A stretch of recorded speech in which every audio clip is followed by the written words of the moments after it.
Okay, so today we are going to read Harrison Bergeron, which is a short story, and it does tie back to our Unit 2 essential question, which is, do people need to belong? Right? Is there an inherent need to fit in? One thing that I want you to know about this piece is that it's a really it's got a global reach, right? Like a lot of people have made this into a movie. In fact, I think it's been made into 4 different movies. Um, it's been cited twice in legal proceedings, like legal cases, and that even includes one that was at the Supreme Court. So it really has a global reach. The second thing is that it is a science fiction piece. And so you're really going to see a lot of um, characteristics of the genre in paragraph 1, particularly that a lot of times science fiction takes place in the future. And this obviously takes place in the year 2081, which this piece was written in 1961. So that's 120 years later. But just some general things about the genre. Science fiction often takes place in the future and imagines what life would be like if people followed like one certain path. And science fiction in particular allows readers and viewers or whatever that it may be to look at what is happening in their present day life or what's happening in their society from the perspective of the future. And so many science fiction settings are dystopian. Think Hunger Games. And so what I mean by dystopian is they present a version of the future that is highly undesirable and may not, and it could even be frightening. And by creating this fictional dystopia, authors are able to criticize society, right? So by being able to say, look at this scary thing that could happen in the future, um, look how it's a criticism on what's happening in our world today. And this is where we're headed if we continue doing whatever it is we're doing that they're emphasizing through their story. So, with the genre of science fiction in mind, the literary device that we're going to focus on is satire. And so, satire is going to be satire is writing that makes fun of all the faults of individual groups, institutions, or like a society or whatever. So writers are using satire, which is humor and exaggeration, even irony, to ridicule or expose the faults of somebody. So you can think sarcasm, right? When you're being sarcastic to expose somebody, that's what satire is in literature, and it's often done with humor or exaggeration.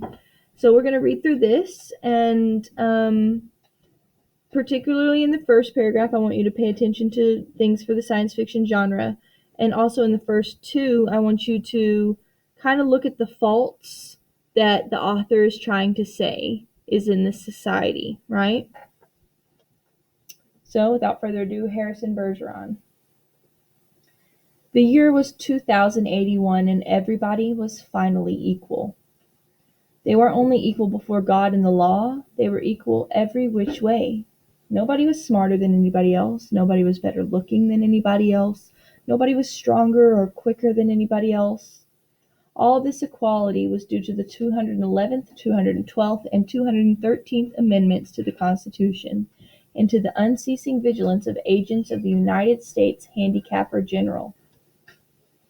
Some things about living still weren't quite right, though. April, for instance, still drove people crazy by not being springtime. And it was in that clammy month that the HG men took George and Hazel Bergeron's 14-year-old son, Harrison, away.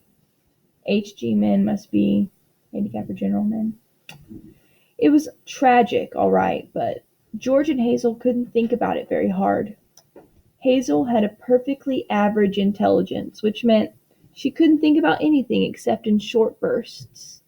And George, while his intelligence was way above normal, had a little mental handicap radio in his ear. He was required by law to wear it at all times. It was tuned to a government transmitter. Every 20 seconds or so, the transmitter would send out some sharp noise to keep people like George from taking unfair advantage of their brains. George and Hazel were watching television. There were tears on Hazel's cheeks, but she'd forgotten for the moment what they were about. On the television screen were ballerinas. A buzzer sounded in George's head. His thoughts fled in panic, like bandits from a burglar alarm. "That was a real pretty dance, that dance they just did," said Hazel. They literally just took her child. "Huh?" said George. "That dance." "It was nice," said Hazel. "Yep," said George. He tried to think a little about the ballerinas. They weren't really very good, no better than anybody else would have been anyway. They were burdened with sash weights and bags of birdshot, and their faces were masked so that no one, seeing a free and graceful gesture or pretty face, would feel like something the cat drug in. George was toying with this vague notion that maybe dancers shouldn't be handicapped. But he didn't get very far with it before another noise in his ear radio scattered his thoughts. George winced. So did 2 out of the 8 ballerinas. Hazel saw him wince. Having no mental handicap herself, she had to ask George what the latest sound had been. "Sounded like someone hitting a milk bottle with a ball-peen hammer," said George. "I'd think it would be real interesting hearing all the different sounds," said Hazel, a little envious. "All the things they think up." Said George. "Only if I was a handicapper general, you know what I would do?" said Hazel. Hazel, as a matter of fact, bore a strong resemblance to the handicapper general, a woman named Diana Moon Glampers. "If I were Diana Moon Glampers," said Hazel, "I'd have chimes on Sunday, just chimes, kind of in honor of religion." "I couldn't think if it were just chimes," said George. "Well, maybe make 'em real loud." "Oh, I'm sorry, it says I could think if it were just chimes," said George. "Well, maybe make 'em real loud," said Hazel. "I think I'd make a good handicapper general." "Good as anybody else," said George. "Who knows better'n I do what normal is?" said Hazel. "Right," said George. He began to think glimmeringly about his abnormal son who was now in jail, about Harrison. But a 21-gun salute in his head stopped that. "Boy," said Hazel, "that was a doozy, wasn't it?" It was such a doozy that George was white and trembling, and tears stood in the rims of his eyes. 2 of the 8 ballerinas had collapsed to the studio floor and were holding their temples. "All of a sudden you look tired," said Hazel. "Why don't you stretch out on the sofa so you can rest your handicap bag on the pillows, honey bunch?"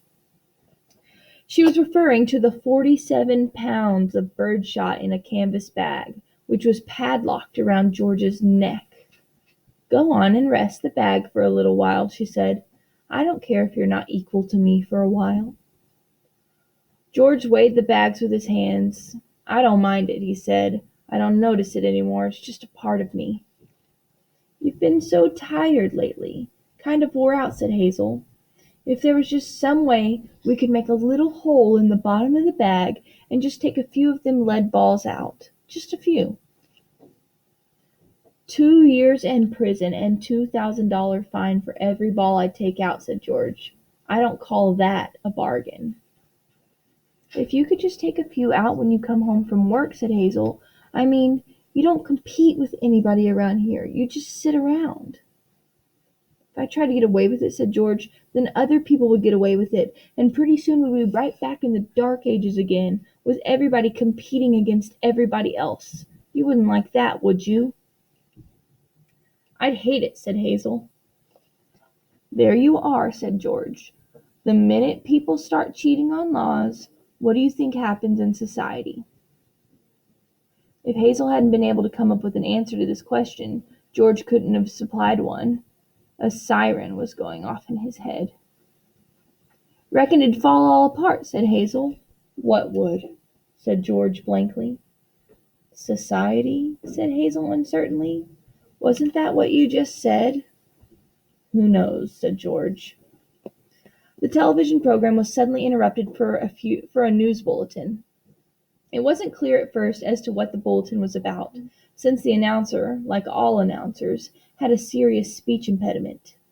For about half a minute, and in a state of high excitement, the announcer tried to say, "Ladies and gentlemen." He finally gave up, handed the bulletin to a ballerina to read. "That's all right," Hazel said to the announcer. "He tried. That's the big thing. He tried to do the best with what he could, what God gave him. He should get a nice raise for trying so hard." "Ladies and gentlemen," said the ballerina, reading the bulletin. She must have been extraordinarily beautiful because the mask she wore was hideous. And it was easy to see that she was the strongest and most graceful of all the dancers, for her handicap bags were as big as those worn by 200-pound men. And she had to apologize at once for her voice, which was a very unfair voice for a woman to use. Her voice was a warm, luminous, timeless melody. "Excuse me," she said, and began again, making her voice absolutely uncompetitive. "Harrison Bergeron, age 14, she said in a grackle squawk, "had just escaped from jail where he was held on suspicion of plotting to overthrow the government. He is a genius and an athlete, is underhandicapped, and should be regarded as extremely dangerous." A police photograph of Harrison Bergeron was flashed on the screen, upside down, then sideways, upside down again, then right side up. The picture showed the full length of Harrison against a background, calibrated in feet and inches. He was exactly 7 feet tall. The rest of Harrison's appearance was Halloween and hardware. Nobody had ever borne heavier handicaps. He had outgrown hindrances faster than the HG men could think them up. Instead of a little ear radio for a mental handicap, he wore a tremendous pair of earphones and spectacles with thick, wavy lenses. The spectacles were intended to make him not only half blind, but to give him wanging headaches besides. Scrap metal was hung all over him. Ordinarily, there was a certain symmetry, a military neatness to the handicap issued to strong people, but Harrison looked like a walking junkyard. In the race of life, Harrison carried 300 pounds. And to offset his good looks, the HG men required that he wear at all times a red rubber ball for a nose, keep his eyebrows shaved off, and cover his even white teeth with black caps at snaggletooth random. "If you see this boy," said the ballerina, "do not, I repeat, do not try to reason with him." There was a shriek of a door being torn from its hinges. Screams and barking cries of consternation came from the television set. The photograph of Harrison Bergeron on the screen jumped again and again, as though dancing to the tune of an earthquake. George Bergeron correctly identified the earthquake, and well he might have, for many was the time his own home had danced to the same crashing tune. "My God," said George, "that must be Harrison." The realization was blasted from his mind instantly by the sound of an automobile collision in his head. When George could open his eyes again, the photograph of Harrison was gone. A living, breathing Harrison filled their screen. Clanking, clownish, and huge, Harrison stood in the center of the studio. The knob of the uprooted studio door was still in his hand. Ballerinas, technicians, musicians, and announcers cowered on their knees before him, expecting to die. "I am the Emperor," cried Harrison. "Do you hear? I am the Emperor. Everyone must do what I say at once." He stamped his foot and the studio shook. "Even as I stand here," he bellowed, "crippled, hobbled, sickened, I am a greater ruler than any man who ever lived. Now watch me become what I can become." Harrison tore the straps off of his handicap harness like wet tissue paper. Tore straps guaranteed to support 5,000 pounds. Harrison's scrap iron handicaps crashed to the floor. Harrison thrust his thumbs under the bar of the padlock that secured his head harness. The bar snapped like celery. Harrison smashed his headphones and spectacles against the wall. He flung away his rubber ball nose, revealing a man that would have awed Thor, the god of thunder. "I shall now select my empress," he said, looking down on the cowering people. "Let the first woman who dares rise to her feet, claim her mate and her throne." A moment passed, and then a ballerina arose, swaying like a willow. Harrison plucked the metal handicap from her ear, snapped off her physical handicaps with marvelous delicacy, and last of all, removed her mask. She was blindingly beautiful. "Now," said Harrison, taking her hand, "shall we show the people the meaning of the word dance?" "Music!" he commanded. The musicians scrambled back into their chairs, and Harrison stripped them of their handicaps too. "Play your best," he told them, "and I'll make you barons and dukes and earls." The music began. It was normal at first, cheap, silly, false. But Harrison snatched two musicians from their chairs, waved them like batons, and he sang the music as he wanted it played. He slammed them back into their chairs. The music began again and was much improved. Harrison and his empress merely listened to the music for a while, listened gravely as though synchronizing their heartbeats with it. They shifted their weights to their toes. Harrison placed his big hands on the girl's tiny waist, letting her sense the weightlessness that would soon be hers. And then, in an explosion of joy and grace, into the air they sprang. Not only were the laws of the land abandoned, but the laws of gravity and the laws of motion as well. They reeled, whirled, swiveled, floundered, capered, gamboled, and spun. They leaped like deer on the moon. The studio ceiling was 30 feet high, but each leap brought the dancers nearer to it. It became their obvious intention to kiss the ceiling. They kissed it. And then, neutralizing gravity with love and pure will, they remained suspended in air inches below the ceiling, and they kissed each other for a long, long time. It was then that Diana Moon Glampers, the handicapper general, came into the studio with a double-barreled 10-gauge shotgun. She fired twice, and the emperor and the empress were dead before they hit the floor. Diana Moon Glampers loaded the gun again. She aimed it at the musicians and told them they had 10 seconds to get their handicaps back on.